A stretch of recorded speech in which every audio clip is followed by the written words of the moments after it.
offices are really good at AI and stuff, so Yeah. we'll get some guy that did something just kind of funny. He'll make a whole thing like it was a newspaper scene and it was printed up. They like making fun of a guy and stuff. It's just like it's highly amusing. I imagine so.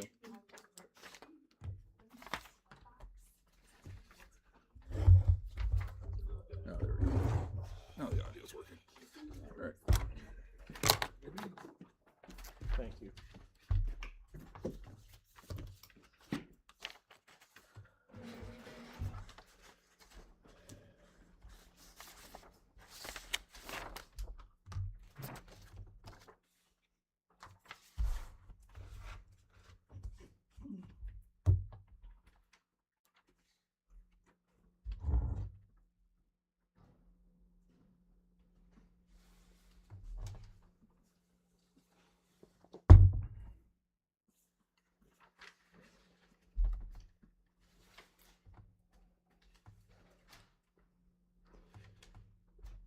Virus protection popped up. Should I accept it for him?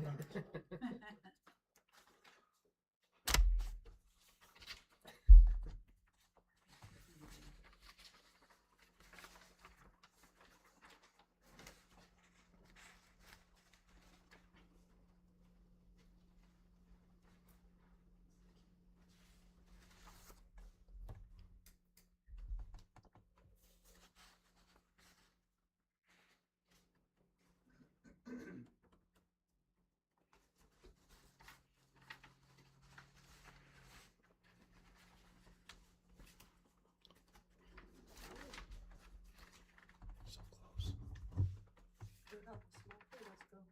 What's going on there? Oh, they're all sitting around all over the place, yeah.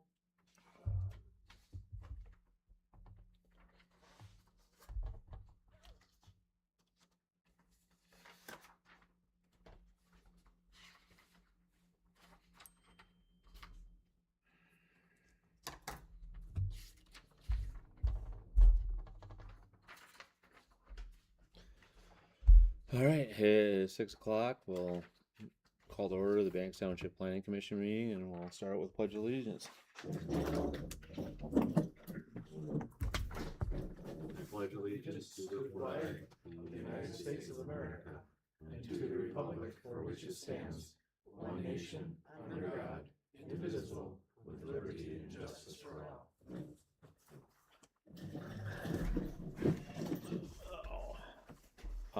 I'm gonna make a motion to add to the agenda the following additions is a discussion on the gravel ordinance, the RV ordinance, the ADU ordinance, and special use permitted use ordinances. Per the conversation with the last board meeting they had. Can you say those again, Travis? The Gravel, RV, ADU, and special use, permitted use. Thank you. Support. All in favor? Aye. Aye. Okay. Aye.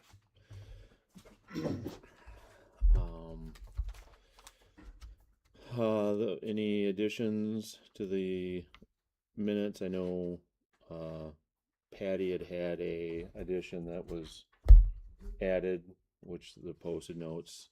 Any more additions or corrections? I don't have any.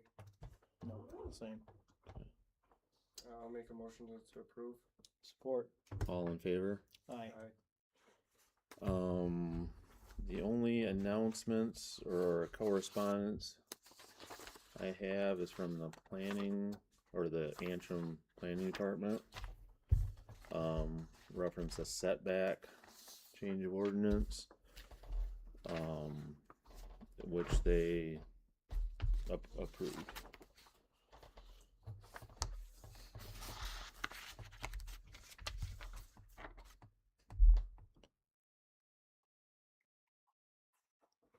They were fine with that.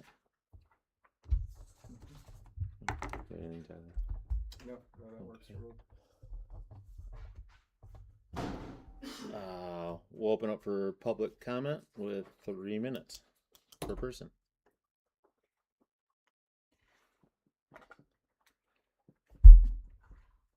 And state your name and your address if you want. And Ann Anderson, I live down Cooling Road, Banks Township. I would like to see the section 4.08, the recreational vehicles, I'd like to see that removed entirely. It doesn't suit our town. We are a town of several acres. It's too restrictive, and a lot of us use campers and whatnot for hosting family and relatives. Many of us might have adult children or relatives in town for the entire summer. They might want to use it for recreational activities during the summer, seasonal, and then go back. I just don't see anything wrong with that. So I'd like to see that removed. The other one is for the 2-family dwelling. I don't see why that couldn't be in every zone. So I'd like to see more of that in our area. Options for housing and bring in more families. It would grow our school, make for more job opportunities and employment, hopefully. And I just don't see anything wrong with it. So, thank you. Thank you.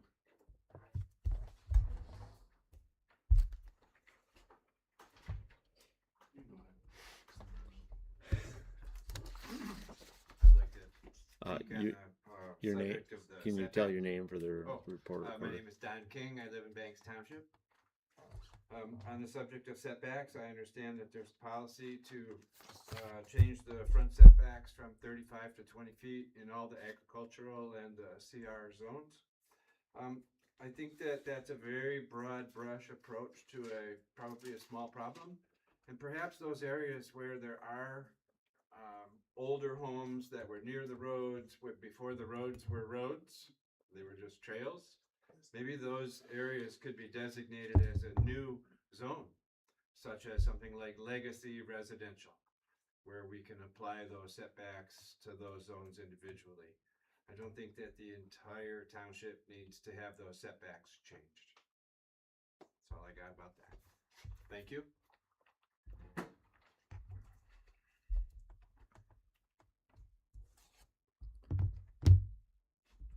Anyone else? Oh, go ahead. Brad Waterman, Banks Township.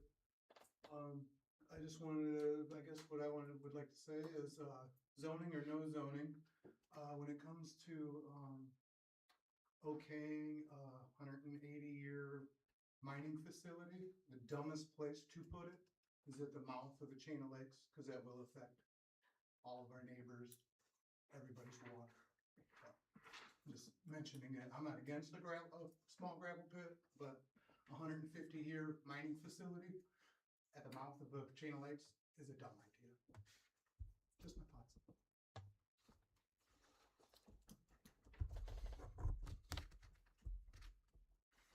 It's Banks Township. The ordinance, the 4.08 on recreational vehicles related to campers. I did a look back in history through all the meeting minutes that are available on the website. It seems that I think there might have been 1 or 2 cases that were causing turbulence between neighbors or whatnot. Then I came across the Antrim Dells HOA, which they have their own camper ordinance, and it is 0 tolerance. You can't have a camper that's visible on the road, or it's got to be in a building. We have that. It's got to be behind the house, not visible. It's much stricter. So wondering, the folks who want these ordinance like campers, they trickle into our township zoning now. And then all of us, there's the HOA people who live on the smaller parcels, live on the lakes. And then there's us out in the rural township with the same rules. Everybody has different situations, but I could see a need for those restrictions in like a small subdivision rather than out in farm country. So that's all I have. Thank you. Mark. Yeah, I just want to explain a little farther the bill before the House Representatives right now, HB 5531.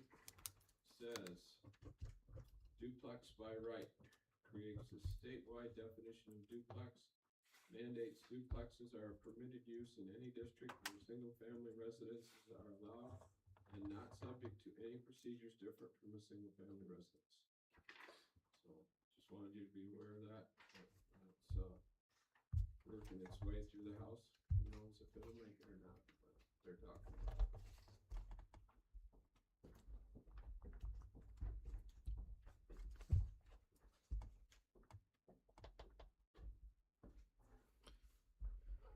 Nothing else, we close public comment. Standing reports, Dave's not here, so we'll skip that. Curtis, do you have anything? Yep. Some of them, sounds like you're already gonna cover, but I'm gonna say them anyway. First of all, I don't have, I think we had maybe one, zoning permit this last month that I did. But I've got, several issues here I just wanna cover with you. The special use permit for the, by Pat Bearden out in Atwood for the, storage facilities. That's all we're doing now is waiting on a signature from Patty and Dave to sign off on the SUP because they've provided everything they needed to. So that's done.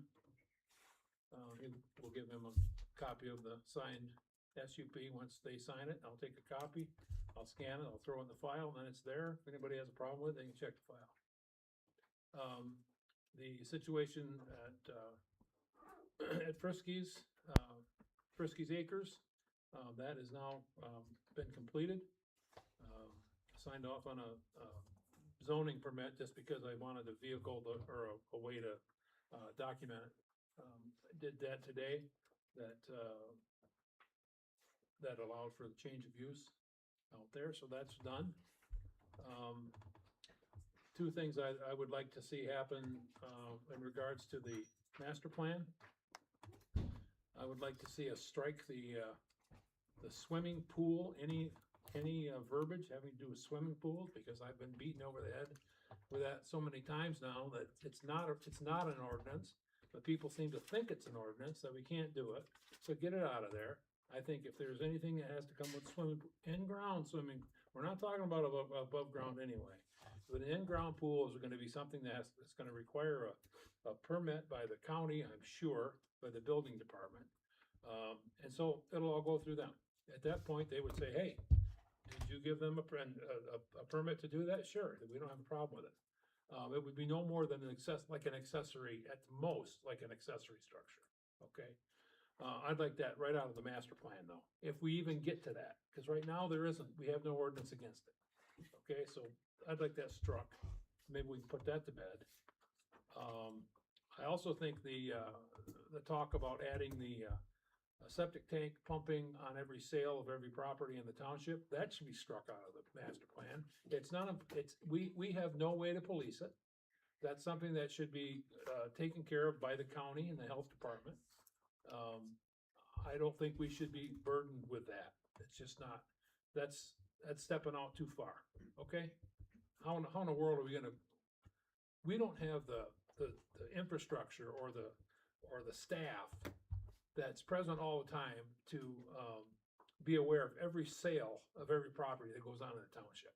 I think it's silly and it should just be struck from the master plan. The ADU, you're gonna bring it up tonight. I've said it before.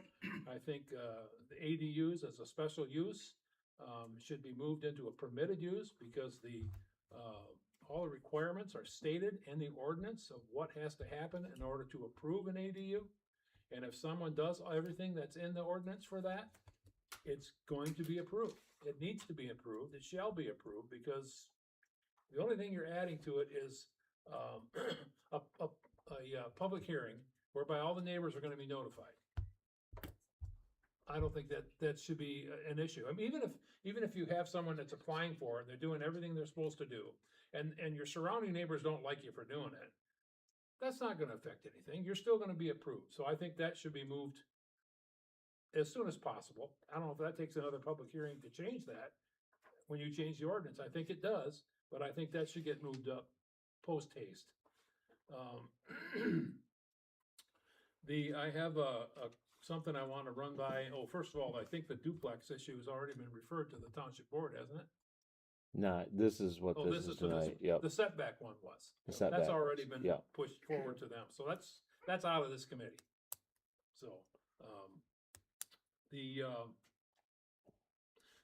the RV, the change to the RV ordinance was instigated by a citizen who followed the proper process to bring his concern to the planning commission. He paid the fee.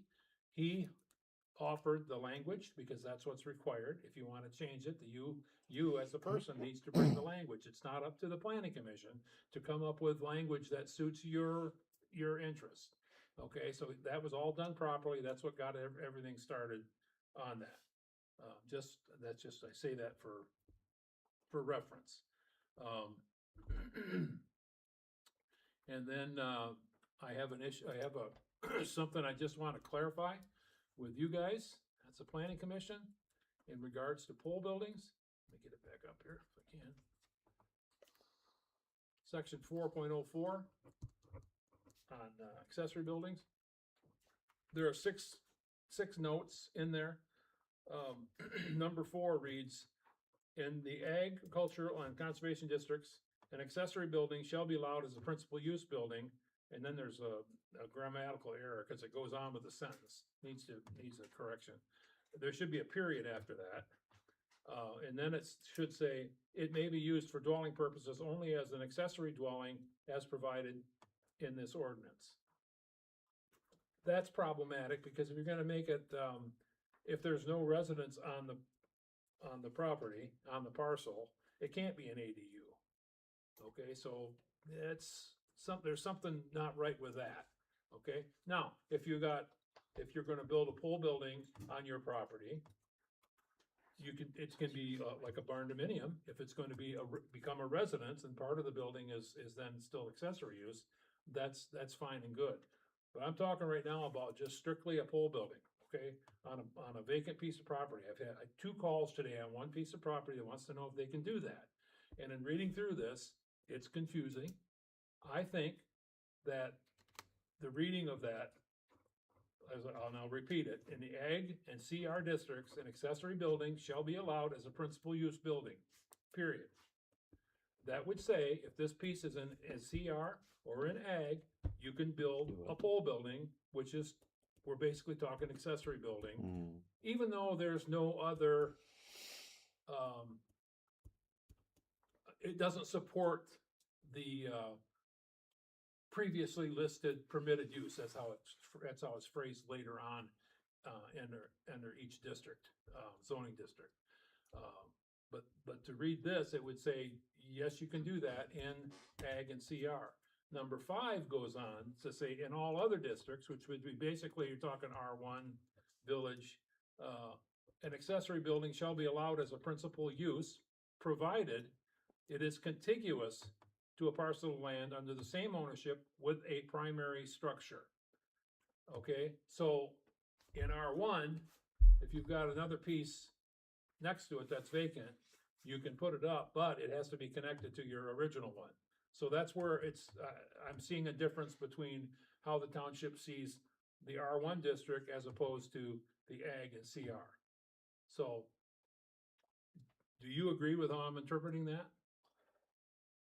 I guess I would say for your first part, if how, without looking at, I'm just going by what your wording is if it says you can build a pole barn, you can build a pole barn. I don't want someone coming back to me later saying whatever. This is how I'm going to interpret it, because that's the verbiage that's already in the ordinance, and that's my discretion to do that. Right. So I'm just running that by you guys.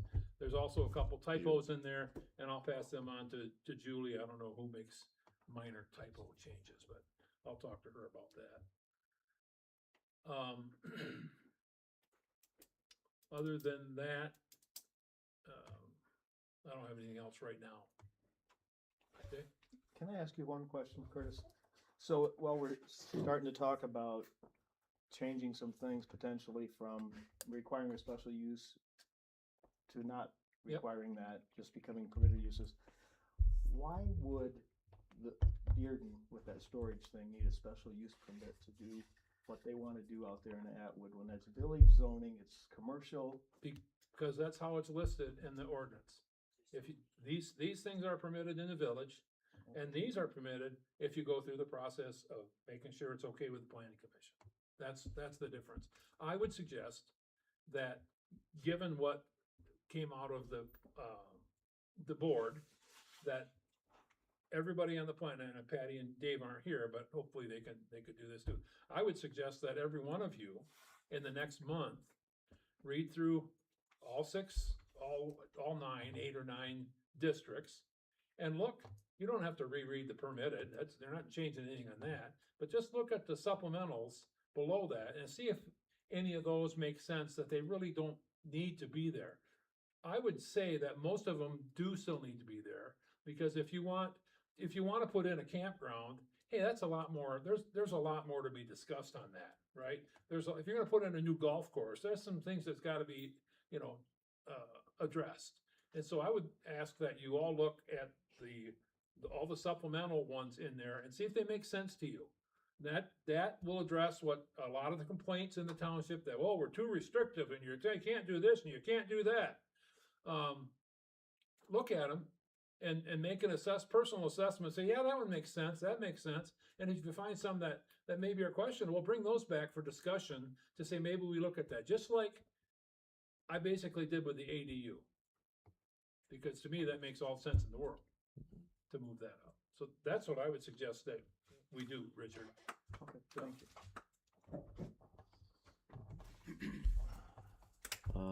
Richard. I don't have much, because all we had was that meeting last week at the gym, and everybody was there. Obviously, what came out of that is, as everybody knows already, we did not vote to repeal zoning. So here we are, working on it. That's about it. Ruben? Yep, everything I have is addressed in later items, so the 2-family and multifamily,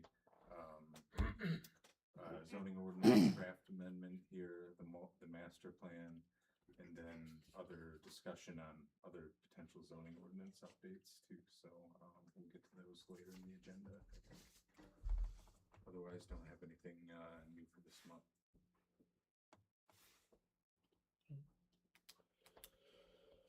All right, I would make a motion to recess from the regular meeting and go into the public hearing on the draft of the 2-family dwelling zoning amendment in Ag Conservation Rec District.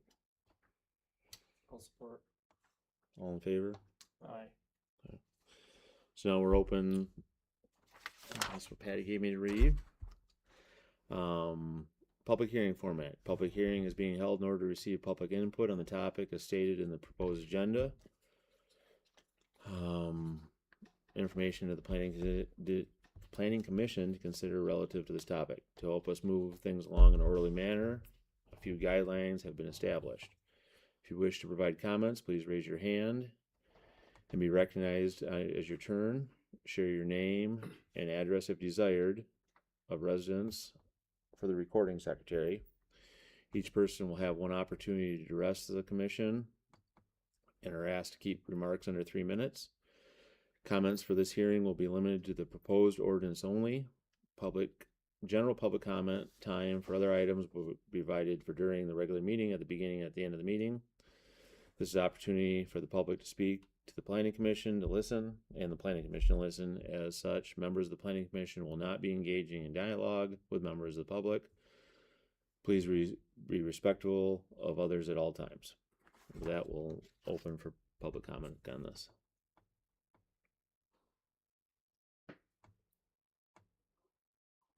Going once.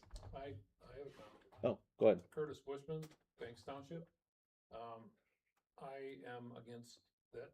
I think we already provide for duplexes in R1.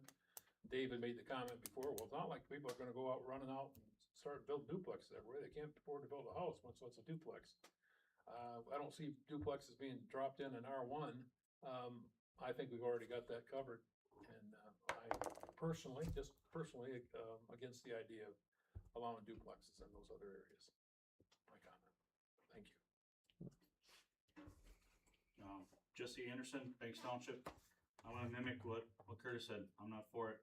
The whole idea of putting duplexes in districts that are zoned as conservation and recreation, isn't that going counterintuitive of what conservation and recreation is? It's already available in R1, why go through and open it up? And is it actually open in R1? Yeah, they're allowed, family are allowed in R1's permitted use. I don't think opening it up in the other ones is appropriate.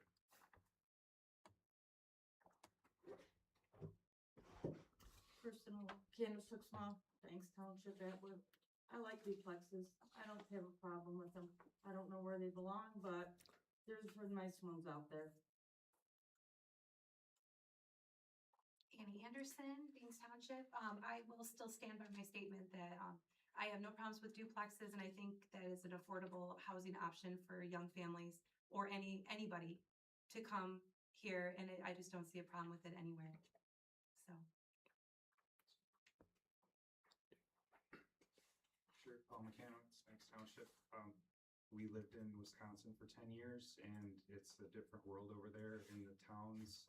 Every other house, maybe I'm exaggerating, a lot of duplexes. In those duplexes, you'll find the younger people just getting out of, either they're in school or, you know, it's the rentals basically. And it's affordable for them. And they're just, you know, young people working and getting on in life, and that's, you know, should be allowed anywhere, I would think. I don't know. That's all. Thank you. Oh, can I keep going since I didn't use my 3 Keep minutes? going. Just wanted to say my daughter just got accepted to live in a, I guess you call it a triplex maybe. It's a 3-story duplex. So I don't know if that adds another layer to your zoning ordinance. Are you allowed to have whatever the word is, triplex, we'll call them? Is, you know. That would be multifamily, and that's only allowed right now in R1. Okay. All right. Thank you. And I think that's special use too. Let me just look.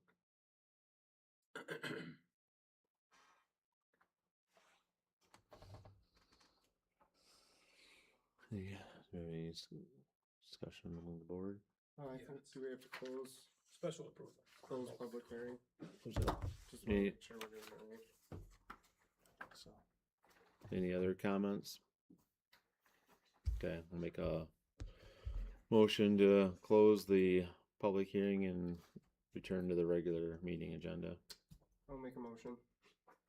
Support. All in favor? yeah, I think, to go back to what Curtis said, well, you're absolutely right, it's been in R1. While I don't know the specific percentage of the township that the R1 encompasses, what we're trying to do is offer it in a much broader way for people, whether that could be someone buying a new home, seeing that they have an oversized garage and be able to offset some of the home ownership costs to be able to rent. While that's not necessarily I think anything that longs to want to do, but to help offset first-time home ownership, I think that is what we're trying to do. We're trying to achieve more affordable housing, more housing for people. And while you're right, we're not gonna get a line of people out the door. If we're gonna increase the overall capability from arbitrary number, 20%, whatever that is, to greater than, if you include all of them, to 80%, is that not opening up more opportunity for people to be able to create a first-time home and a potential offset cost for that? Well, remember, you do, in your example, it's tailor fit to an ADU. So if you did have extra room in your garage and you wanted to make that an ADU, there's a process for that. But within the That's a ADU, separate- do we have a restriction on whether or not that they can rent that out for profit? Yeah, you can rent out ADUs. Okay, No, I'm sorry, no, you can be rented out, but not short-term. and They're what, not allowed for short-term. so I guess that's one, and I remember there's a certain term within that ADU, and I have that right here. That's gonna be my question on that, and I apologize, I don't have that. So if you build that ADU for, let's use a classic language, for mother-in-law, okay? And mother-in-law dies, you can rent that place out after you don't have that need anymore. You can rent it, but it has to be to a permanent resident. Can't be used for short-term rental. Okay. Okay. But as of right now, we don't have that. That would have to be something that we address next. What? We don't have, as right now, an EDU is a special use, correct? So we would It's have under to, special use, yeah, Yep. which I would hope you flip up there. That Yep. the board will flip into it, just to make it permitted on a public hearing. For me, it's a double-edged sword being on the school board, as I see our students' numbers reducing, the need for more housing. My problem with amending it, or my, I don't know, problem, but what I see is this was something that was brought to us not by the board, but by an individual that had done it. Who had asked permission, got told not to, did it anyway. Looking at the master plan, only 3% that responded wanted it. And going through all the letters that Ruben had provided and information on the master plan, I came across this from the owners of the duplex that got us here today, and I'm just gonna read off the tail end is: the new version of CR proposed to be recreation conversation seems to be a significant change from what is now a zone that was environmentally sensitive areas and was to be protected by lower density development in these environmentally sensitive areas. So I guess that, on one hand, you come to the commission and say you want this approved for yourself, but you write a letter and say it shouldn't be approved. So it's, well, I see the need. I also see the hypocrisy here. I'm leaning towards that it would be allowed use under a special use permit, where you have to apply for, pay for the special use, and it's an allowable use under a special use permit, is what I would lean to. Well, I hope you're allowing me to interact here as a zoning Sure. administrator. If you're talking about CR, which is section 602, single families are allowed in CR. Right. But two families are not, even as a special use permit. And as I was told when I started this, if it's not listed, you can't do it. Right. So just, And that's, that would have to be a change that you would have to add it as a. and that would be my, I'm not making a motion yet, but that would be, if I did, would be that we amended that verbiage there, that it is an allowed use with a special use permit. So let me just take one step further than that. So someone comes to you and says, I wanna do this in CR, and here's my plan, and et cetera, et cetera. What would be the basis then for the planning commission to deny two-family? Would they be saying, well, it's an especially environmentally sensitive area? What criteria are they gonna use to deny, to approve or deny if you do apply for it as under special use? I'm just trying to keep you out of a quagmire here. That would probably go back to what we talked about with lake frontage and what we Right. talked about in Make it the a lake new district. areas, Right? and that possibly a new district and redistricting it. Yeah. But if we blanket say it's okay, then from my viewing of it, somebody broke the rules, Yep. jumped through the loop, tried to do a roundabout to get away with breaking the rules.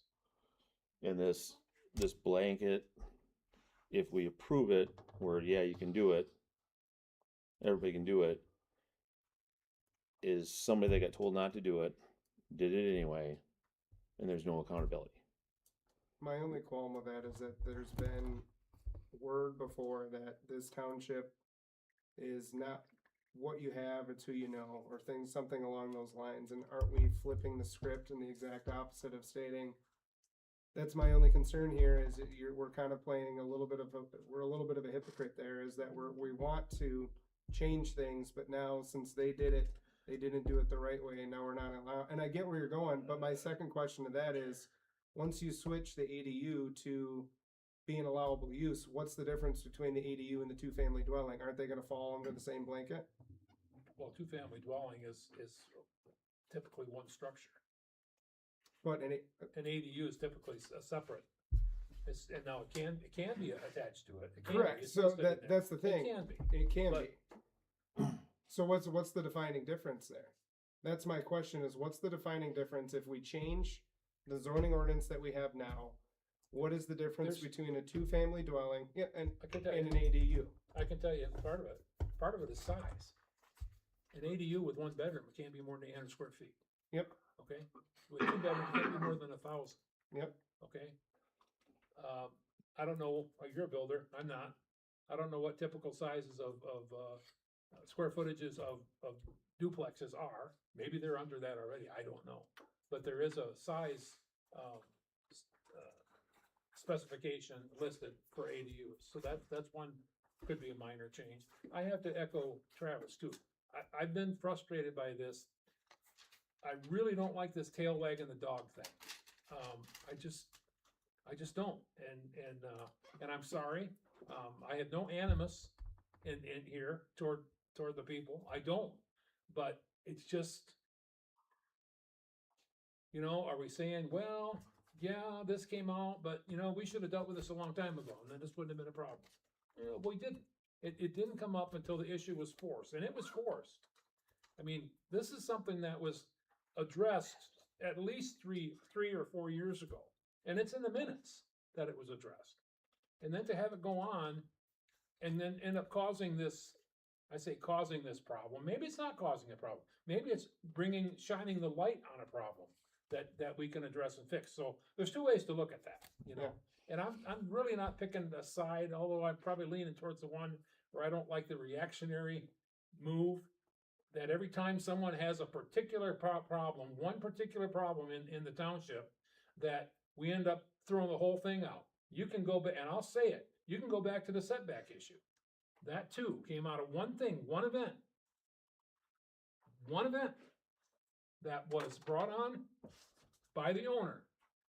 And the township goes on and has to react to it, and we do. And the fact that you change it, I've said this all along, I don't care what it is. You guys make the rules, tell me what it is. Then I don't care. If it's, and in the case of setbacks, if it goes from 35 feet to 20 feet, if that's what you decide, that's fine. I'm just the one who has to administer it. I don't really have a dog in the fight. It's just, that's what it says. Mhm. So,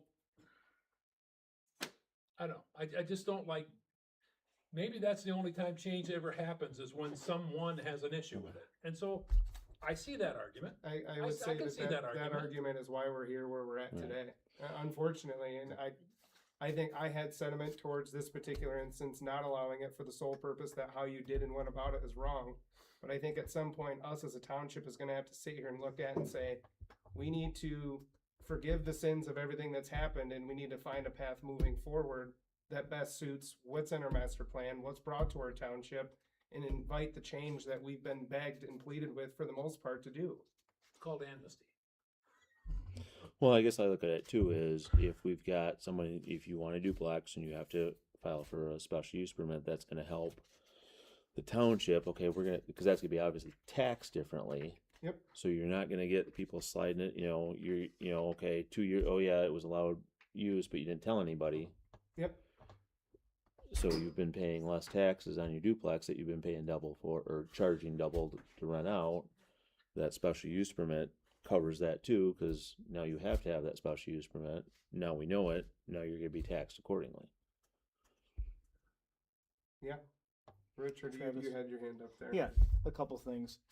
I think I'm the one that made the motion, and as you'll all recall, I actually wanted more than we agreed on. I asked for multi-unit housing in all districts, and this is what we ended up with. So I'm definitely for this. I would not be for requiring a special use permit. I think that's going against what we're trying to do. We're trying to move away from more special use permits instead of more of them. So, I think this is a minimum to allow these duplexes in these two additional zones. And then also I would say that I certainly didn't make that motion because I was trying to help those individuals out. We've all agreed that we need to do some creative things to make housing more accessible, and that was my motivation. And I think I also made the motion on the setbacks, and I'm not sure what you're talking about there, because I didn't have any setback issue, except that I think it's excessive on 31, for example, where we have an additional setback beyond the 75 foot from the center line on the highway there. So, anyway, that's another issue, but so we're talking about the duplexes. I would be for leaving it as it is, not requiring a special use permit, and moving ahead with it. And just so you know, whatever you gotta decide, I'm good. No, Okay, absolutely. this is- This is I'm all not- just yeah. conversation, Okay. and it's thoughtful, and that's what we're here to do. Yeah. We're not gonna always agree. It's just how do we make it work? And I'm just offering my insight from my perspective. That's Yeah, it. And absolutely. whatever you decide, good for you.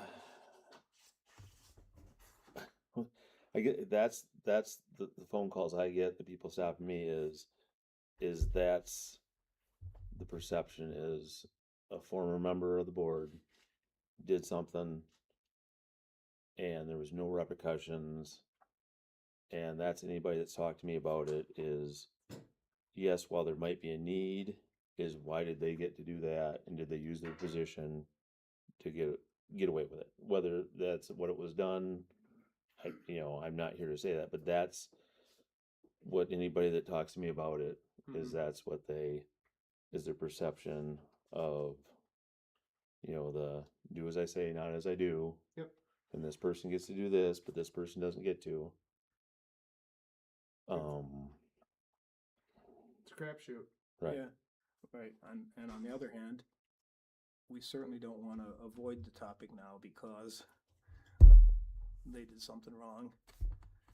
That can't tie our hands from Right. moving ahead on this. And again, was my looking through all the paperwork and finding this and finding that. That was my easiest, best solution. Whereas if you make an allowable use with a special use permit, the people who brought this up in attention are going to have to at least go get that special use permit, or they're at least going to have to pay that fee, or Yep. there's at least, and that's up to the board and Curtis to, if they're going to go back and anything. That's not for us, but at least there'll be that where it's going to be everybody's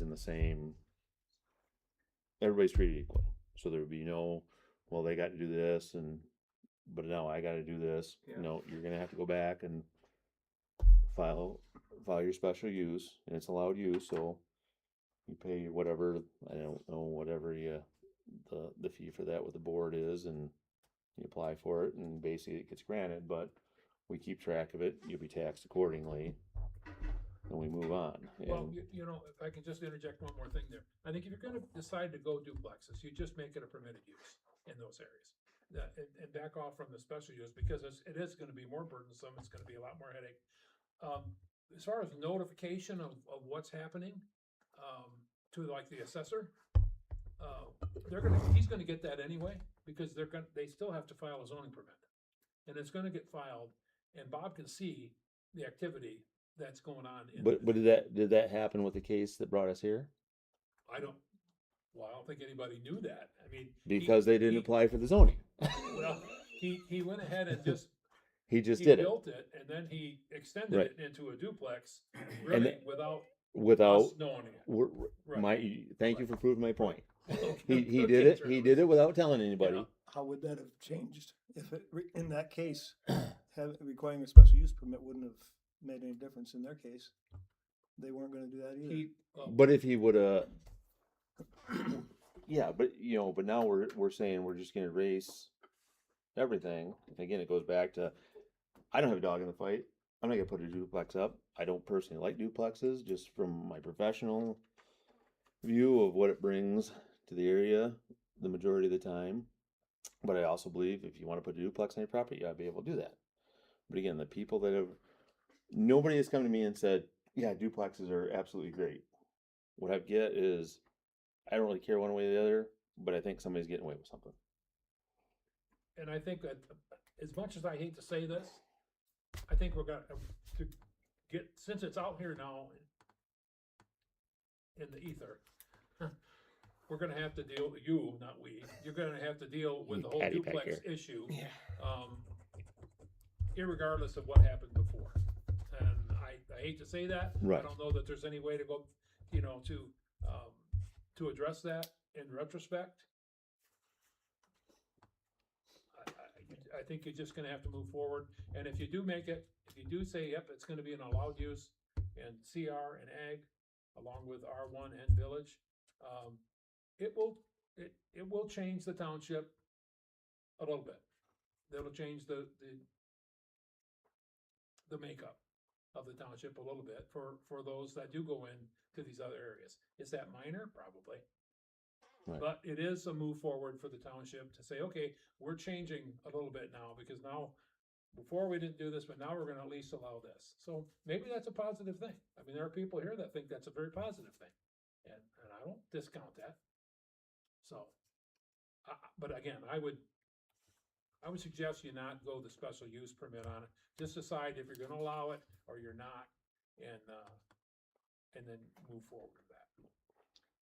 Yeah, I don't think we gotta just quit tying this in any way to the Harris situation. Because if the township wanted to pursue some action against the Harrises for violating that, that's one thing that they could do, but it shouldn't have anything to do with this whole ordinance. I'm in agreement. Unfortunately, you see both sides of it, but at what point we can't continue to kick the can down the road? Unfortunately, the cat's out of the bag, and we're gonna have to move forward in some way, shape, or form, whether it's to stop it in its entirety or move forward.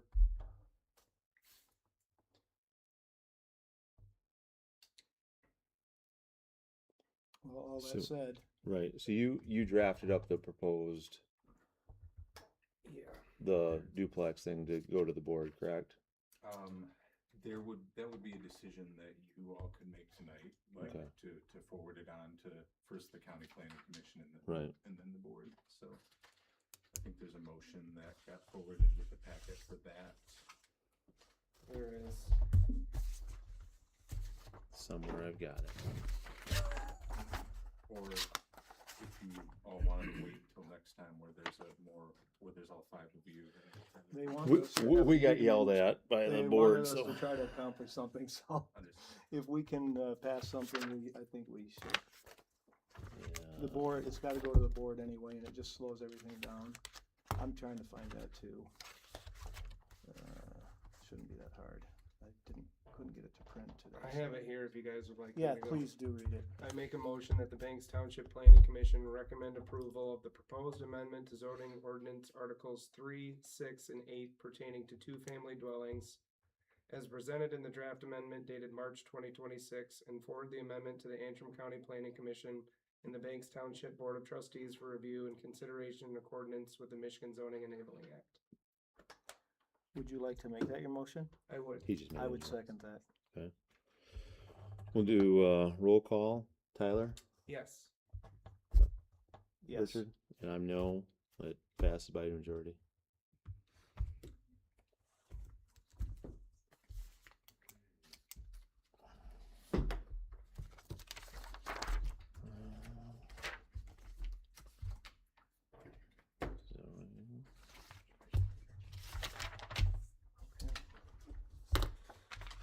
So we are on to unfinished business. Review of master plan refinements.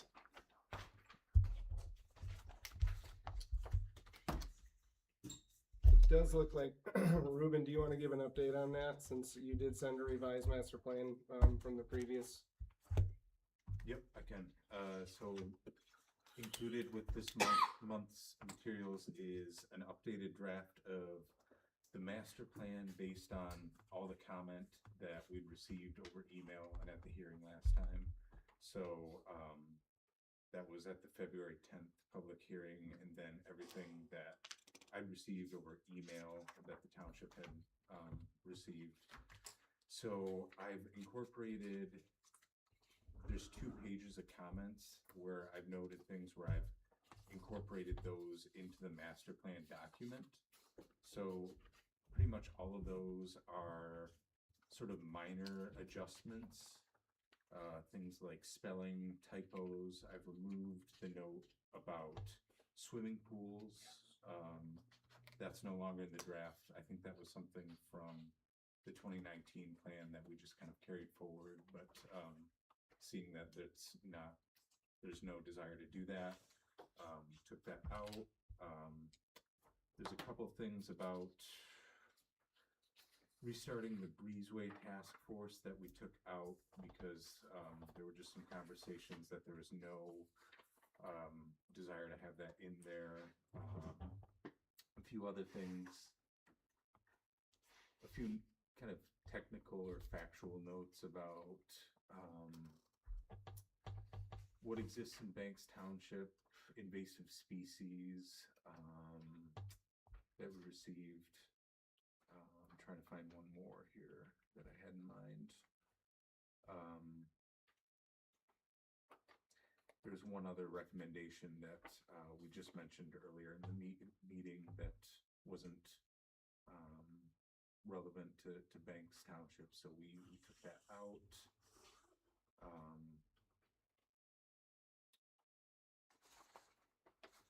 Yeah, so these are all kind of like minor adjustments that I've made, and this is all kind of brought back to you all to see, whether it's ready, you think it's ready to adopt. The planning commission could adopt it by resolution when you all feel ready and that it's appropriate. There are some, I noted this on page 3 of the memo, there are some comments that we didn't incorporate into this draft, which are just more substantial changes to it. The township clerk, Julie Chellis, made some comments about adjusting future land use categories, changes to parcel division ordinance, things about motorized outdoor recreation. There were some other comments from a few other residents that were kind of in that line of thinking, changes to address ATVs, ORVs, that kind of thing. I haven't addressed any of those yet because those are more substantial, kind of like impactful changes to the document that I think if you all wanted to make those changes or address them in some way, then that would require us to go back through the public review process and send it back out for public review. So that's basically the draft that's here. I've updated but haven't changed much that impacts the policy of it. If you all wanted to go back and address some of these bigger things like ATVs, ORVs, dirt bikes, think about some of the comments from the township clerk about, tiered by right uses, different land use categories. I think that is sort of a different conversation that you all could have, but it would require opening up the master plan again, in like the review phase again. So I think that's where it's at, and I just wanted to bring this back to you all to think about. Yes, septic was. Are you pulling that out? Yes, That's that pulled. was. That's out? Good. Swimming that was pools it. and septic were Okay, pulled. good, thank Yeah. you. I don't know if we wanna jump on that until the other 2 are back. I don't think so, and I don't want to kick that can down the road, but it's not like that is one thing that is overly pressing. Right. I'm glad that you made a confirmation on that, Ruben, because that was one comment that I have, of if it's decided, amongst the planning commission that changes that would require it go back into review, what that would look like, and is that a possibility? Yeah. Now I know that we're in some pretty uncharted territory, in terms of what just happened and where we're at now, and I would anticipate community involvement to increase, in some way, shape, or form moving forward with this. My only question is from a budget focused consideration, is there something that we could do to provide the survey back to the public in an effort to where maybe it wouldn't need to go, and with all due respect, it wouldn't need to go through the full progress within Beckett and Rader, that is something that we could do in a cost savings approach to get that back out to the public to provide more insight and more comment on what was already sent out. I think that it definitely could be circulated by the township more, the survey. So we've got to that, get it. what's the texting app now? You have the QR code, and this is where I don't know what we're allowed to do and what we're not allowed to do, so that's why I'm trying to tiptoe finally, because I'm not certain, but I don't want it to be a big expense to the township, right? Right. But I I do agree. think that after only 49 people, I Right. think that that's gonna be a large sticking point, and how do we do that with a budget focused effort moving forward? I mean, there's, with the texting app, there's social media up the, Yep. I stay off social media as much as I can. Does Banks Township have a Facebook I don't think they don't have one due to restrictions? and it's in the restrictions, there's something there, and There's I don't know. and then you gotta have somebody to keep track of it. But Yeah. I agree with you, whereas we had a very low response, and it probably would be a good idea to try to, that'd be probably a board thing of whatever avenues we can get some more input. But again, without Patty and Dave here, I don't know as we want And to.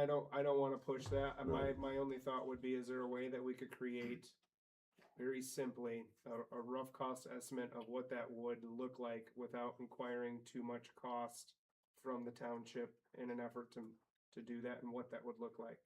I don't wanna be making that decision here, but is there something that we can do?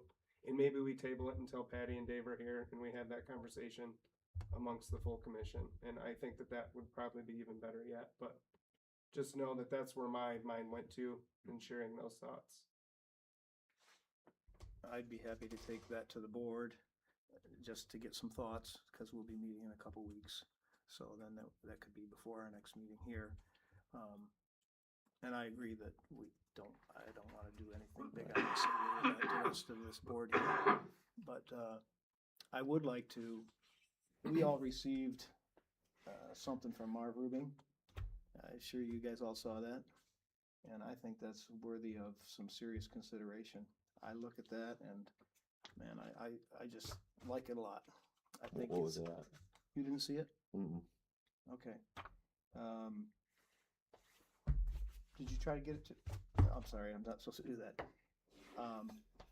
He basically, is proposing some different, revisions to most of the chapters of or about half the chapters of this township, the master plan that we're looking at right now.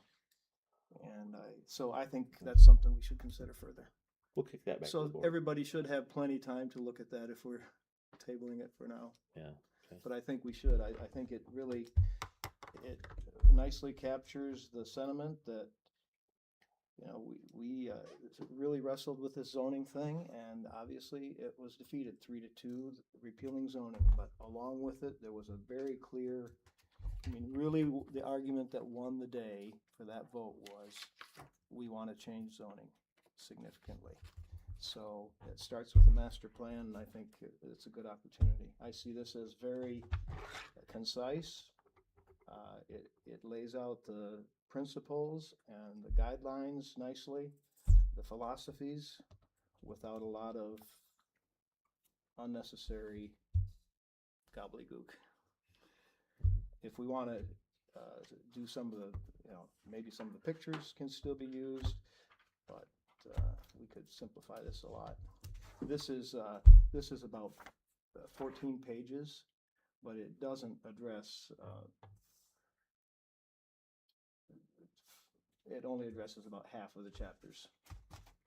It doesn't say anything about chapters 2, 4, 5, or 6. So I would just encourage us all to look at that harder, more thoroughly, and then be prepared to discuss Did it he further. email it to the board? I got mine by an email. Okay. Yeah. I know somebody on the board. I'll get a copy. Okay. We can. No, I will send it to the plan commission. Oh, okay. I didn't receive it, so. Or when did you, Had your wrong email or something. okay, when did you send it? A week ago. Okay, I didn't, okay, We'll make sure you get a copy somehow. okay. Status of front setback amendment. That's been sent to you guys, correct? That's Richard? to be voted on, I think, at their next meeting. Right. The setback Right. amendment. Yes. So, sand and gravel ordinance discussion draft to be presented by Catherine Kaufman on 4/14. I emailed back with Patty, she was gonna reach out, I did not hear anything back from her on that front. And I didn't, I was at work, I was trying to check my email in case I got anything from Yep. Patty today, so if I missed it, I apologize, but last I checked it, hadn't got anything from her.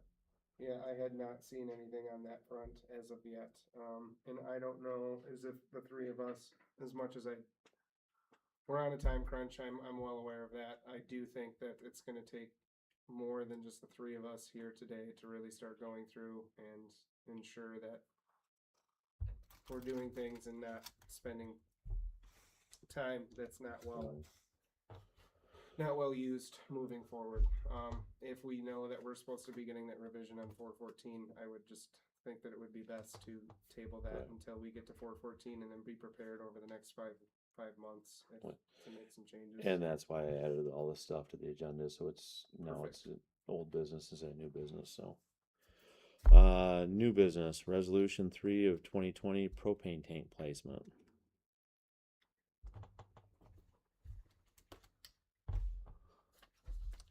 I don't think it's, a propane tank's not a structure.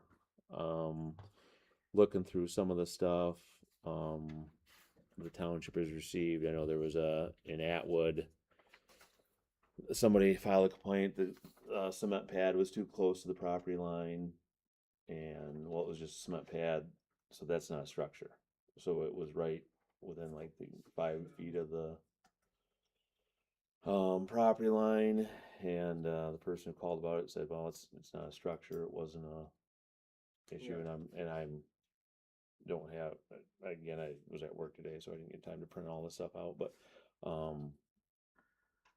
don't know how you consider a propane tank a structure. I don't either. My only thing is, and Curtis, I don't know how well, I'm gonna ask you on this. What is your knowledge on this, how this came about? And then Yeah. it reverts to, obviously it's in here that we have the National Fire Protection Association, and it's starred in what was given us, no part of an underground or mounted ASME container shall be less than 10 feet from a building or line of adjoining property that can be built upon. So what are your thoughts Well, on that? As all the zoning stuff is, it gets down to the verbiage. So we have a 10-foot setback. Let's actually, depends where you are. The narrow lots have 10-foot setback, right? Well, so does the guy next door, got a 10-foot setback. So it can't be no closer than 10 feet to where someone could build a structure. Well, if you both got 10-foot setbacks and you have setbacks and you've got your tank 3 feet from your line, you're still not within 10 feet of the next guy of what he could build. I don't think that's the spirit of the ordinance or what's stated there. But I think technically, if you break it down, you could get that far. You could contort it that way. This came out of a situation down Bay Ridge Estates, off of Rex Beach.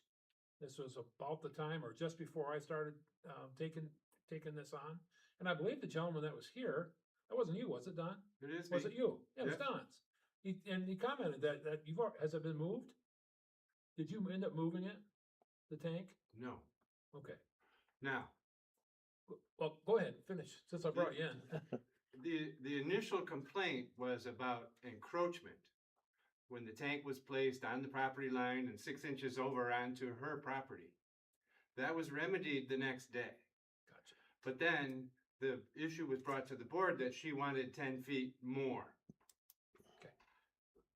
Let me jump to this. And I don't know if it totally applies or not, but section 4.05, essential services clause pertaining to utilities. This is talking about water, electric, gas, everything that's provided by a public utility or whatever, and it talks about that being permitted wherever it's regulated by any laws. Well, certainly you can say a propane tank is a form of utility for that particular homeowner. Okay, so if you wanna put it in the category, had a situation on Church Road. People just bought some acreage from Marv Hooksma, and they were looking where to place their power pole, and I had a chat with the guy from the power company about putting that, the whole discussion was, well, what about the setbacks? That doesn't apply to a setback thing where you're putting a power pole. Okay, it's just, whatever we might have is overridden by something at a state level or whatever. So I would look at that, as far as being a utility, is it a structure? That's what they deemed it was at the time, that's why they put it under the 10-foot or the setback. Right. Can that be reassessed? I don't know if that came from the attorney, might have come from Peter, I don't know, I don't remember. But I guess that's my thing, okay, so you have an estates here, that basically use the township to pass something, if you're in an estate with a bunch of houses close together, make an HOA. If you want your own rules, don't widespread throughout the township where you have large, all this stuff for a certain, ASME has their own, or the state has standards, propane companies have standards that they all have to abide. I can go hook onto my propane tank with my tractor right now and move it. That means it's not a structure. It's movable. That's the definition of a structure. But the pad is technically a structure according to attorneys. But- Concrete, if you're laying concrete. But technically- if you have just a pad, that doesn't fall under setbacks. Another gray area. Right. They're concrete tiles. Yeah, so those are, It's not a pad, Right. it's and let tiles. me, since we're into the weeds on this with Yeah. your situation, it's not sitting on the property line, is it? Not any longer. That was remedied day one. I think, I don't know that we want somebody's propane tank sitting right on the property line. I get that, but I don't know. I mean, This again, I'm the one that brought this last meeting because it got brought up, and I think this is preemptive because with the addition of what got thrown us at the public hearing, this was coming. if there's if the planning commission and or the board decides to change what their interpretation of the placement of specifically propane tank, because that's what it was all about. Right.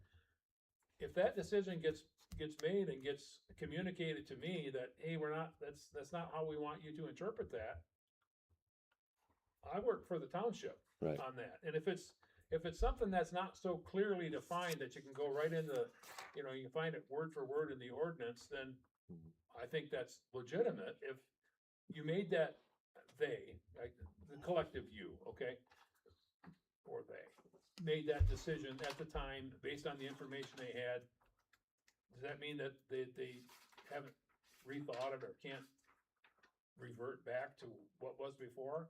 Because I don't think there was really a problem with it ever before that. Before a situation. So I'll go whatever way you want me to go on that. I don't, again, I see it as a kind of as a utility, although it's one that you kind of choose where to put it. There is law that says you gotta have it 10 feet from the house for safety. I'm not sure that the safety argument can apply to a property line. It says 10 feet shall be less than, sorry, no part of underground or mounted ASME container shall be less than 10 feet from a building or line of adjoining property. Any property can be built on. No. I'm sorry. There's a big difference between the property line and the line that can be built upon. That's the setback line. I have a diagram. And that's what I already I stated. can talk about this at length, but I'm not supposed to. Right. And that's what I was saying, even if you were up close to yours, as far as building something, you've got at least 10 feet, most places is 20 feet from the setback.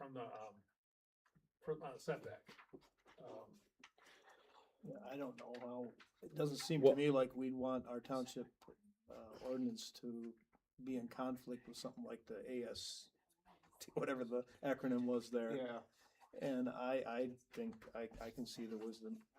the As can benefit I, of- cause it's easy to read, it says right here, sorry, Right, this supersedes us and says, right. it says 10 feet from a property line. I'm sorry that we don't all agree on it, but that's what we're gonna go I with. think if that's like kind of how it can be consistently enforced, then that's how we move forward with it. I think so too. You know, I see where you're coming from, absolutely, and it's a movable structure. You know, that's just how far down the rabbit hole do we wanna go with that? Well, but again, if we remove it as worded as a structure in the zoning and just revert back to the ASME, ME, So you're saying remove the similar structure, or are you saying remove the three structures in entirety? Sorry, remove propane tanks as, it's not a structure. Remove it as a structure in the ordinance. It's a lot worse than that. That whole resolution should be stricken. Because you go on to say similar structures. that's. What is that? Which that's falls so- into Is that the a picnic generators table? and the, A fire pit? A flagpole? It What- should have been what? included, but not limited to utility structures, and then it with Mhm. a little bit more detail that clearly defines for a zoning administrator to have that. What are you clear. referencing, just so I can look it up? In here, we have in resolution 3, Oh, it's in the okay, it's Yeah, not in that ordinance, okay. in the section B there, that just adds a wrench in there that's.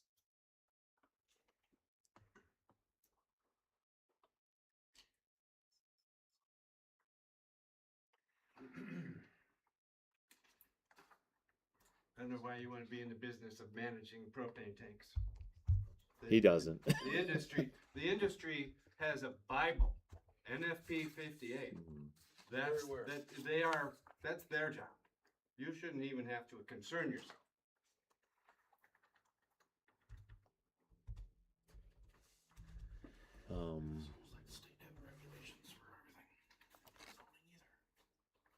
And then again with Patty being here, is her notes where, you know, are we adjust generators and all the other utilities? I'm sorry, who'd you say? With Patty not being here, she's the one that, with the notes I got from her is, you Yeah, know, She has is the generators wouldn't fall under the building. the generators, outdoor air conditioners. Are we gonna address all those?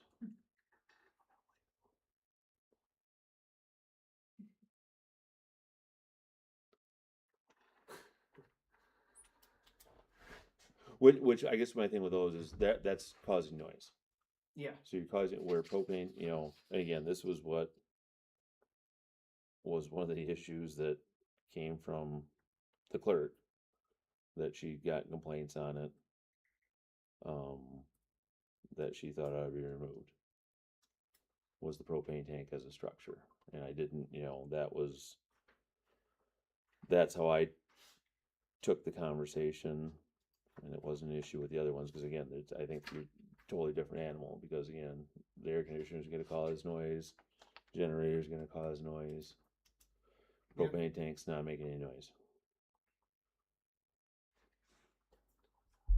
But it does have. If you dropped this, No, a you're- permanent generator, like a,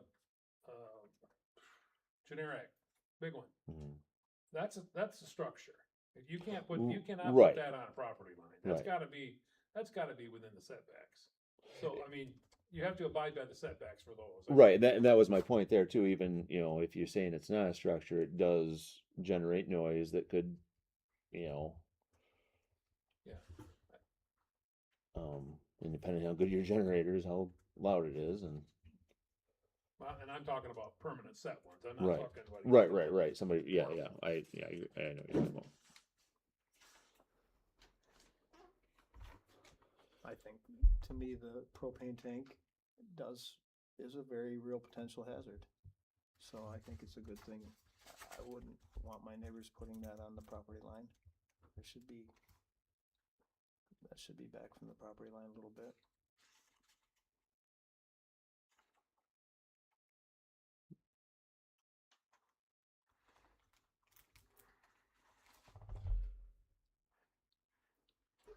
I guess part of my take, part of it is getting the stuff done, Mm-hmm.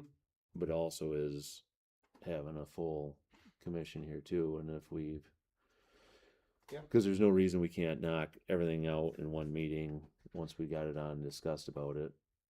And so do we wait to, I guess for me, I don't disagree with that. What are the courses of action clearly stated to whether we keep what we have and make no changes to it? Obvious is A. mhm. B is just to remove similar structures as what was noted and keep everything the way it is, or C, utilize what's already in the ordinance for that Curtis is already reverting back to? Am I clearly thinking that, Curtis, or clearly speaking that? You have something else within the ordinance that, or is this it? This is the only, Well, that's just what's been interpreted. It's not written in the ordinance. There's nothing in here that says propane tank. okay, Right. Okay, it's just one of many, it's been grouped into a structure, got it. you know? And so it would be to note in here that a propane tank is not the same as a generator or an air conditioner. You're Or a permanent talking structure. about making an exception, really what you're doing, right? Just Well, for propane tanks. Yeah, That's yeah, what you're basically, asking. you You're would trying you to would address list just it that as one, this yeah. is not a permanent structure. It's not a It's not a permanent structure, but should it be, as to what Richard said, is it something that should be on a property line? Should there be some buffer there? Again, Again, I that's just just my don't personal see opinion. how we would want to go against that national code thing on that. but that's what you're following. You would follow That's the what we're code. currently following correctly. Was Right. the That's only, what I wanna fall back on. Right. the You only would follow thing you that- would follow the ASME and not have it listed in our zoning. Okay, That's what I'm saying is oh, that's. go by the national code. We don't care where you put your propane tank That's as even long as better. as So long if as somebody they say puts it's it too okay. close, that neighbor that doesn't like So- that so needs to let go me to just- somebody other right, than us. Right, exactly. One more Well, point. I'm So fine with let's say that, you got a but- 20-foot setback, as most places do. Can a propane tank, should it stay 10 feet? Maybe you should allow that to be within the 20-foot setback, but no closer than 10 feet, because that's what you're referring back to. That's kind of a compromise, I think. Mhm. You know, it's okay, it's not a permanent structure, all right? So, if you say that it's not a permanent structure, then it doesn't have to abide by the 20 feet. But we've got this other ruling by an agency that governs that stuff, that says it needs to stay 10 feet off. Okay, Right. okay, so in that case, I would say as long as that propane tank is, I can go with that. As long as that propane tank is 10 feet off the property line, if the neighbor says, hey, you got a 20-foot setback and that's a structure, I'll say that's not a structure. Call as somebody regards else. this. Yeah. Yeah, Right. Yeah. and I just wanted to be clear on that, you know what I mean? What we're discussing, what's the clear determination? Right. moving And clear forward is on what that? I need. Yeah, Right. exactly. 'Cause Just to make it that it's not our problem, it's ASME's problem in the state and the county. That it's not a permanent structure as far as the township's considered. The law, if that has been adopted by the legislature as a regulation, or not a legislature, but whoever the regulating body is on that, Right. then that's what we should abide by. Do we again send this to the board for their 2 cents with what they're I don't really know, if we're gonna do something and send out, I don't think we can just ask for comments on it. I think we either need to make a motion to present to them, which then they can either reject or approve and go from there. So I'm not confident with what we have discussed, any changes moving forward. We can agree to send something okay. to the board. Well, I would make a motion to send to the board the removal or the addition of propanks in there listed as not a structure. And that just be followed by the state and county guidelines in relationship to any propane tank settings and not make it a township issue. Yeah. To send that to the board.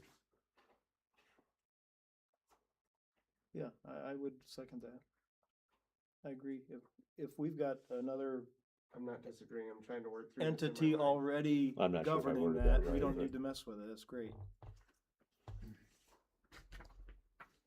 So we're basically, the way this resolution of 2020 is, right now is saying that is treating propane tanks like a structure. A structure, correct. Right, and that's what we're trying to reverse. So would we not? We want to be get them making- right out of our Would we ordinance. not be making an amendment to resolution 3 of 2020 to state that propane tanks are not a structure and removing that? I'm just looking for some Grudem. Do you have any guidance on this and how we do this to where we're doing it right within here?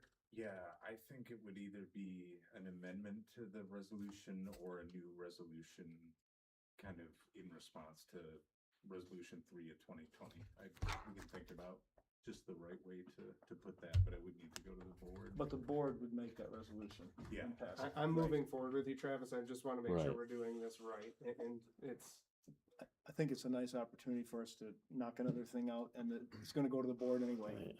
The board's gonna take it from there. we can make the amendment to the resolution. It's gonna come back to us next meeting. We're gonna have a conversation with all 5 of us. If at that point we want to make a change, if so, great. If not, we can then make a motion to make the public hearing, put it to the board and go from there. Okay, I'm gonna take back my first motion. And make a motion to make an amendment to 3 of 2020. And list propane tanks. Be listed, classified as not a structure, Not a permanent structure. not a permanent structure. Okay. Keep in mind that when it was deemed to be a structure, there was no public hearing to say, hey, we're gonna start calling propane tank structures. Let's have a public hearing on it. In the same light, you don't need to have a public hearing to say, hey, we're gonna call we're gonna take propane tanks are no longer a structure. Right. It's just an interpretation of why we're applying it. I think Ruben agrees with that. Right. Yeah, So- that would be great if we didn't have to have a public Well, hearing that's over this. silly. Right, It's just- I it's just totally agree. but we'll see. Right. I think maybe if we can move ahead with this, the board will take it from there, and we may or may not need Okay, anything. well, do I have support on my motion? Yes, Okay. support. All in favor? Aye. Aye. Okay. That one's gone. Okay, the rest of the new business I had. The gravel ordinance. Yes. Um, And we have touched base on that correctly with our unfinished business and that gravel ordinance discussion draft to be presented by Catherine Kaufman on Right. 414. so obviously we're just gonna leave that as the next meeting. It'll be Yep. old business and Yep. because that's already, but we've already got it on our. Okay. Do either one of you guys have any idea of whether what Catherine is working on, has she taken into consideration the thing that the draft that Patty gave us? I have not heard on that, and I have not gotten any update on that. That would be something that we would likely want to ask her if that was given to her and what the basis of any potential revisions are. Okay. And I'm same as Heather. I do not know. I know she's commented that she felt it was too restrictive and needed some tweaks. And my understanding is the board asked her to look at it and make it less restrictive. Okay. If you guys don't mind, I'd follow up on that and find out if that's part of what she's considering in her work. RV ordinance. I have, again, this got brought up. Curtis talked about the property that got bought from Hooksma's there on Church Road. Yeah, but that's not RV, that's substandard housing. Okay. But they wanted to put an RV on the property Yeah, and, and that's allowed, Okay. there's an allowance for that. okay, It's, I guess I have to find it here, it's called substandard housing, and you're allowed to do that. You're allowed to live in that while construction is going on for a year, hmm, and then I believe there's also a line in there that says you can apply for another year if you're not done yet. okay. Yeah, it's section 4.09, and there's some standards, I mean, there's standards there that they got. Right. But, including well and septic. they have to be in before you can do that.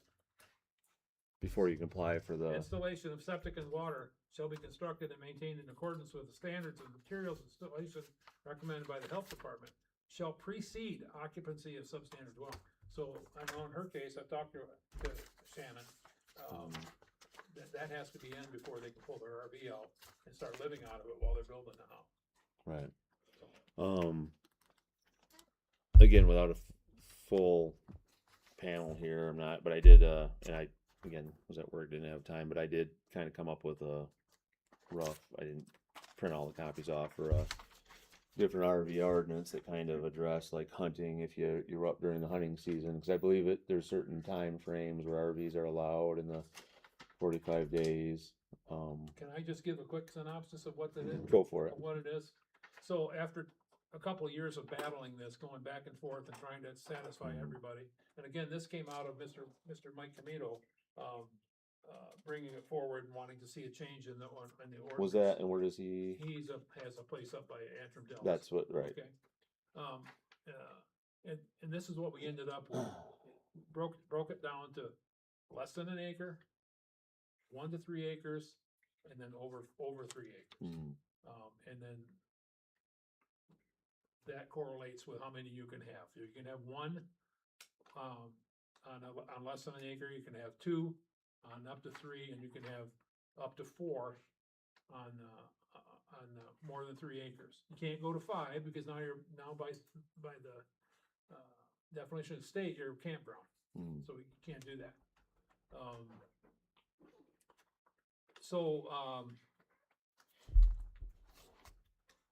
That it's, yeah. Right. You get 45 days. You can have it, you come up, and those are continuing days. Okay, they're not, we talked about this. You can't come up on, well, I'm using this 3 days here, but I'm not here for 5. So I'm gonna have another 3 days. No, it's when you bring it up, this is how it's. Right, yeah. Once you set it, it's 45 days. You got 45 days to do it. And if you get into the 45 days, you say, you know what, I'm not done yet. We want to stay longer. I'd like another 45 days. They're going to let me know that, and I'm going to make a note of it. Say, okay, so now you've got a total of 90 days. All right. So, and if you wanted to break that up into 2 times a year, you could do 45 and 45. That's what's allowed. Now, those extra RVs, the more than the one, the second one, and certainly the third and fourth one, they're allowed for 15 days. All right, so that's kind of to address a family gathering or a bunch of people, but it's to not make it a permanent thing. Right. But in a nutshell, it's kind of what the whole thing encompasses. But again, looking at it, because this is one of the things that got brought from the board in the meeting is, so I looked into it and it did come out of Antrim Dells. So again, we're throwing a blanket ordinance for the township for what is essence an HOA. Well, yeah, but remember, it could have been any one of these people in the township.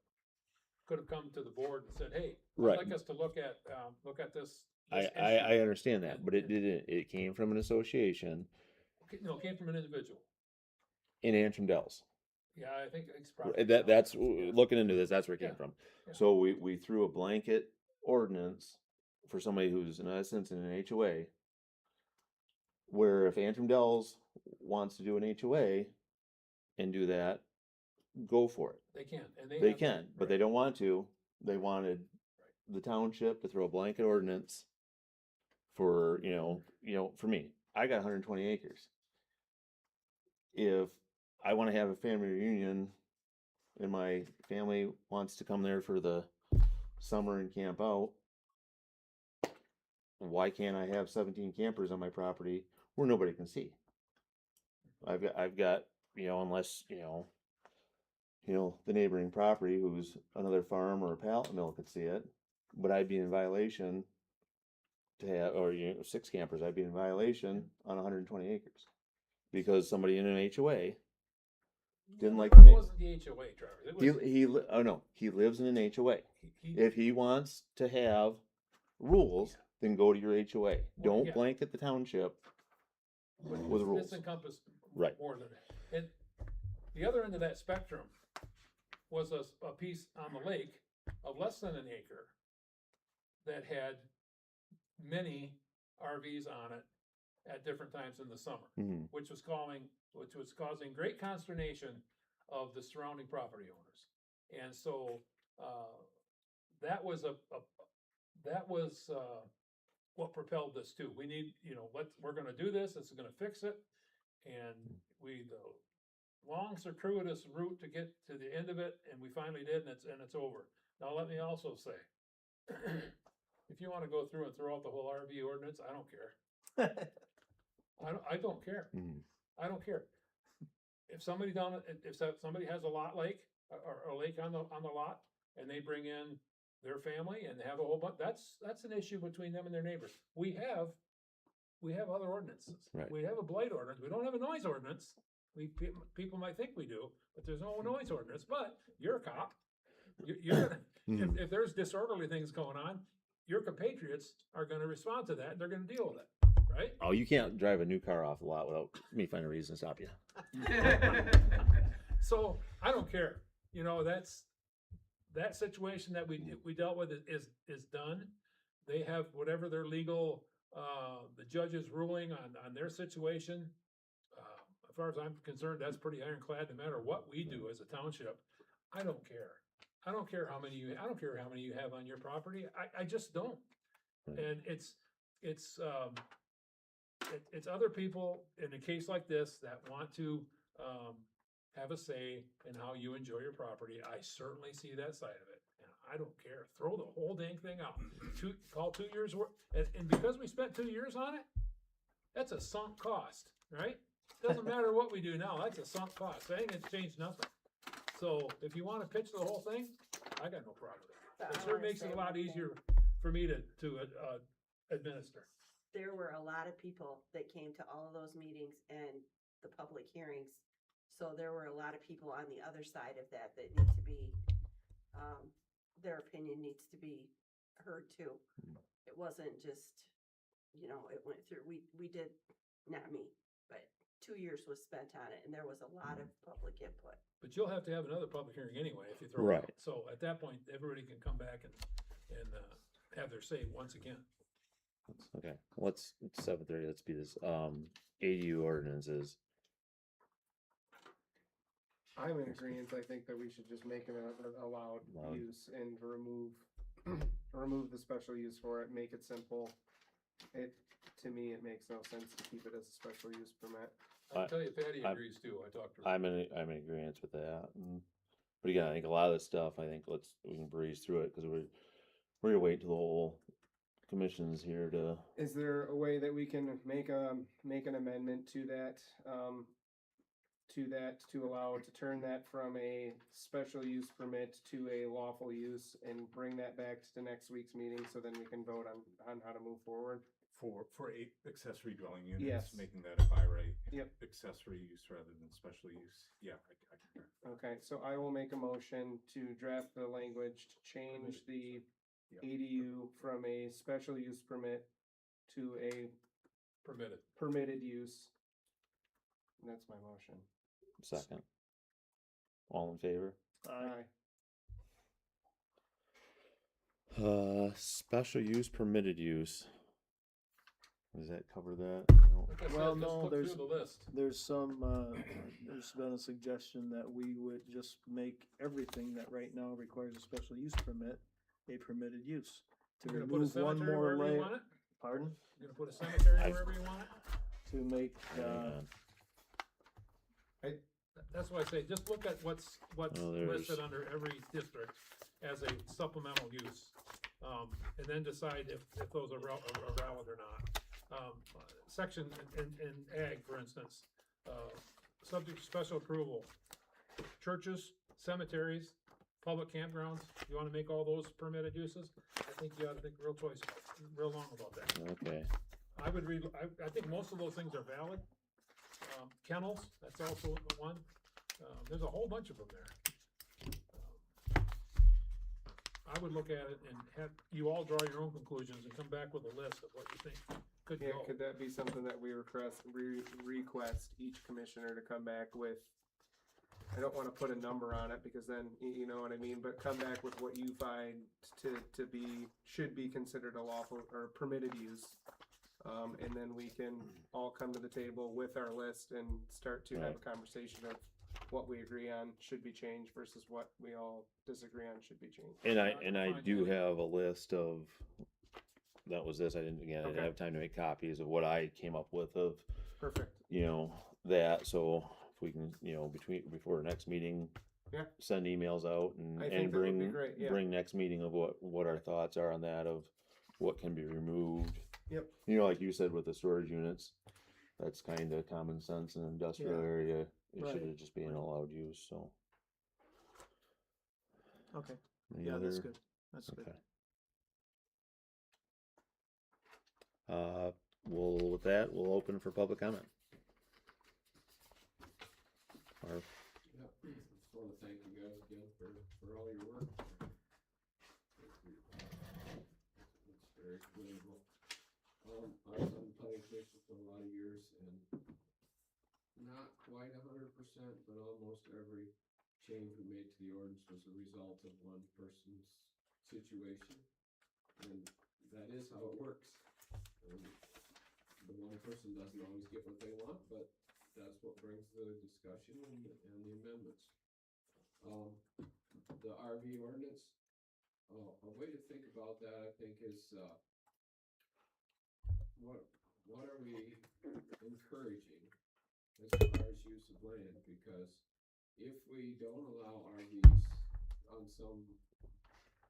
in some situations, we are, if you wanna say forcing, not quite forcing, but encouraging those people to do something else with it. So if somebody buys a parcel of property with the intent of just using it for a getaway with an RV, and we say they can't, or they can't to their desire, then we are encouraging development of that property instead of vacant land. And part of our master plan and part of our goals is a rural character, and so the more we limit RVs, the more we encourage development, whether it's a single family house or something else. The person can't use it for the RV that they wanted, the recreation, then we're encouraging building on it. So it seems like whatever restrictions we put on RV use encourages growth of housing of something. So let's encourage open space and rural character by allowing RVs. That's all I got. Curtis? Public comment? As far as the master plan input, you mentioned how we had there was very little input to get to this, and maybe we need to this is what I heard anyway, we need to open this back up to people. My opinion is, everybody had a chance to do that for a year. And I would make this analogy. When people go to vote, if there are only 40% of the people the voters show up to vote, we don't say, wow, we should vote again. I don't think that result is valid because we didn't have enough people come. So we need to re-vote again. We don't do that. That's not how it works. If you got 1,000 people registered to vote and 3 show up and it's 2-1, somebody's gonna win. That's just the way it is. So I'm a little bit,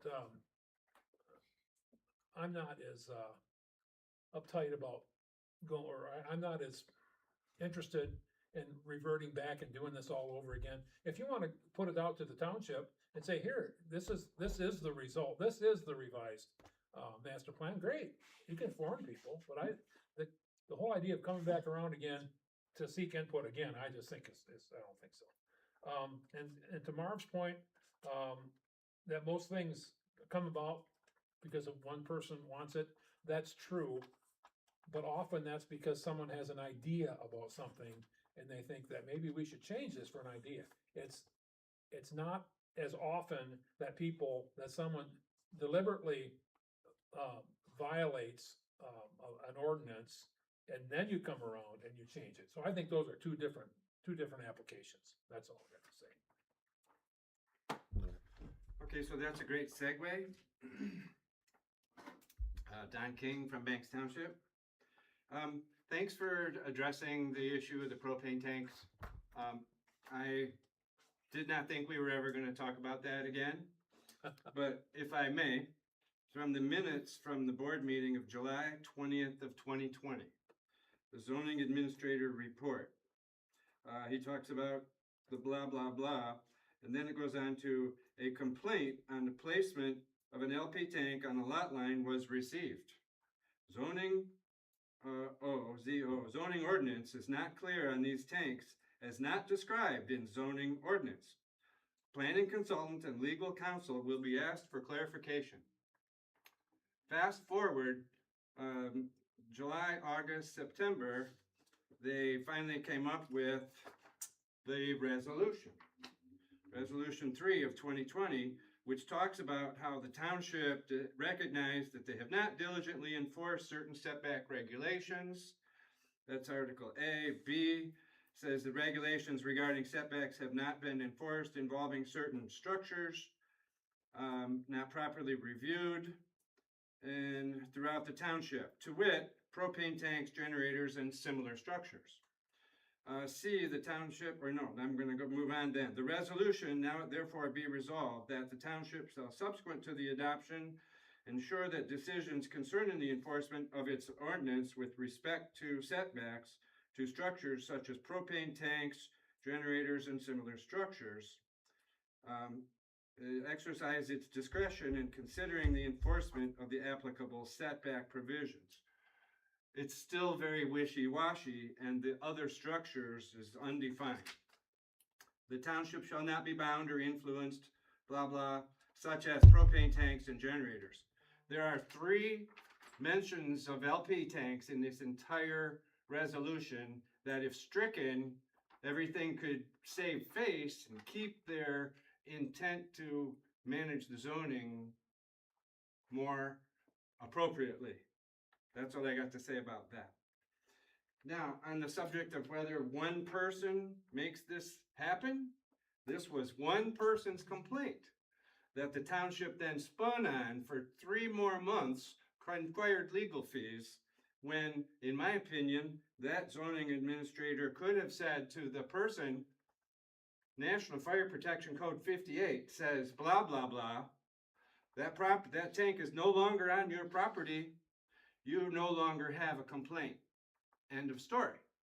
To which I believe you're perfectly capable of telling somebody, no, you have no complaint here. For the record, that wasn't me. I know it wasn't you. Okay. That was before you.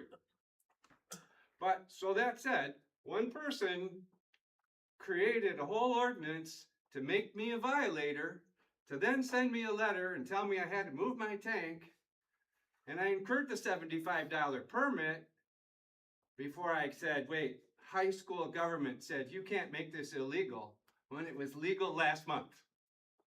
And so, Time done. the whole thing, I never moved my tank other than off the property line. So yes, one person can cause us all a big stir for naught. All that said, I appreciate you addressing the subject, and tanks are not structures. Thank you. Thanks again. Anyone else? I'd like to say something, Jesse Anderson, again, Banks Township. I think that after last week's meeting and through all winter of all the conversations we had, there's a lot of people that are more active in our community now than they would have been a year ago, back when the survey was sent out. I think that without allowing the people to have a say whether we wanted zoning or not, and now to having come forward to this master plan, where now we finally have people active in our community, which I think would be one of the best things for communities, is to have people involved and actually people caring. To sequester them, to not be able to let them have a say in that master plan, knowing of the poor turnout. I personally would like to see, even if it was a matter of allowing them to email the clerk with, hey, I read this and these are my issues with the proposed master plan. Maybe not submit the whole entire survey out to everybody to start this whole process over, but maybe allow people to have comments and read through it, because I think we all can agree in this room that there's more people caring about what's going on in our community than that filled out that form. Last thing about the camper thing, you all know I have a bunch of kids. I have 6 little ones, and for me to get them out of the house is a huge thing, to go outside and get away from electronics. And I view camping as a getaway for a lot of people in the city. And people come up here, they'll buy 40 land or 20 acres or whatever to get the kids away from that environment, from the drugs and hate and bullying and all that, and to come up here and say, yeah, you're right. They're gonna have someone move that camper up there that they buy for a weekend place and say, okay, well, we can't build it, but we're only allowed to have 45 days, but we can ask permission to get another 45 days. But you better get it out of there before winter, because you can't have it, you can't store it there all winter. It's just really prohibitive for people to bring kids out and enjoy nature and do that. So if it were up to me, I'd like to get rid of that. It was brought in by one person. I think 3 or 5 people can make it go away. Well, the RV ordinance was already there. That wasn't brought in. It was, I'm sorry. Right. But it was already there. Trying to get out of here, Curtis, come on.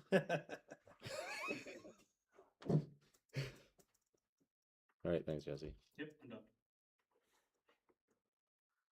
I'm just curious if the people who had this duplex, did they get disciplined being she sat on the board and was telling people they couldn't do things and she was doing them herself? Or how did that go? Or do we have to FOIA? Or is it really none of our business? You want to know if there was a fine issued? There was not.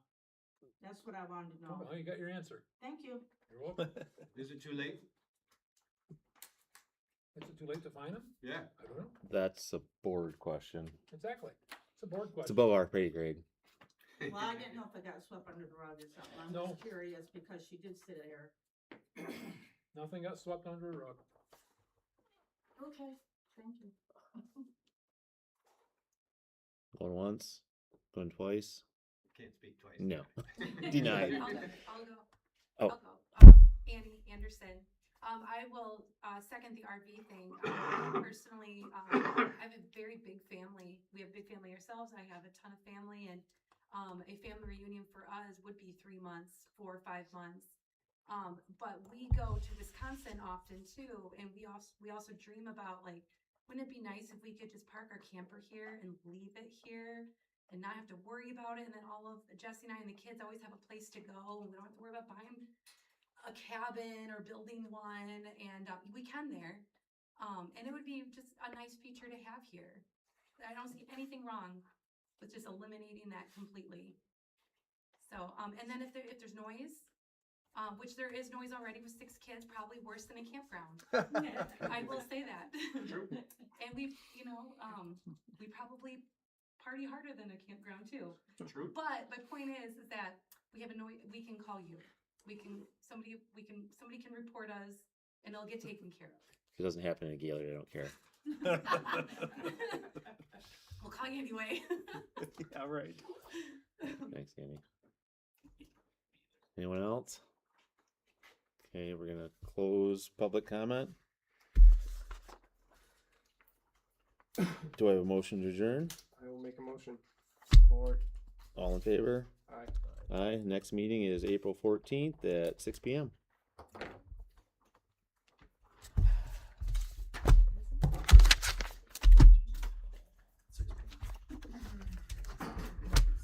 On your subject of redoing the survey, a large part of that survey is we could really condense this questionnaire. Those 3 pages you voted me, is that what I was More. thinking? Yeah, that was just an idea. I'd like to get a copy from you. Yeah, you can take that one. I'll. Did I give it back to you, or? You know, I think you got it somewhere. Unless I just picked it I up. think you might have picked it up. All right, Put it I'll over get here it. because I didn't want to keep it if that wasn't Okay. your intent. You can email me one. Okay. Or, I gotta go fast. thank you. Thanks for doing this tonight. Hi, Don. You bet, man. And